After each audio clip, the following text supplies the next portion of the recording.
यदि मानिसले ईश्वर चाहिँ मन मन्दिरमा बस्नुहुन्छ भन्ने कुरालाई जानेको भए उसले पत्थरको मन्दिरमा ईश्वरको खोजी गर्ने थिएन।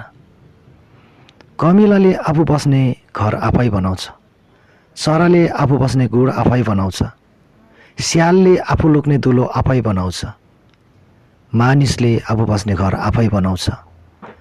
परमेश्वरले पनि आफू बस्ने मन्दिर आफैले बनाउनु भयो। त्यो चाहिँ मानिसको जीवन हो। तब ईश्वर मन मन्दिरमा बस्न चाहनुहुन्छ। यदि मन मन्दिरमा राख्नुपर्ने ईश्वरलाई खोला काप्चामा, कतै वन जङ्गलमा, कतै टाढा राख्नुहुन्छ भनेदेखि यो चाहिँ घरमा भएको आमा बाबालाई वृद्ध आश्रममा पुर्याएको जस्तै हो। तब भगवानलाई भेट्नलाई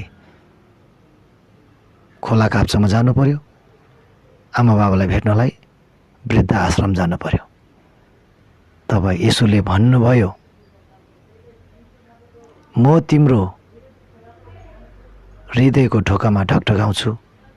यदि कसैले मेरो स्वर सुनेर मलाई भित्र बोलाउँछ भने म तिम्रो भित्र आउनेछु, तँसँगै जिउनेछु, तँसँगै खानेछु, तँसँगै हिँड्नेछु, तँसँगै बाँच्नेछु भनेर भन्नुभयो।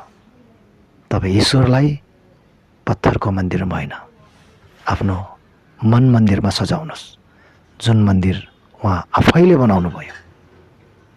धन्यवाद।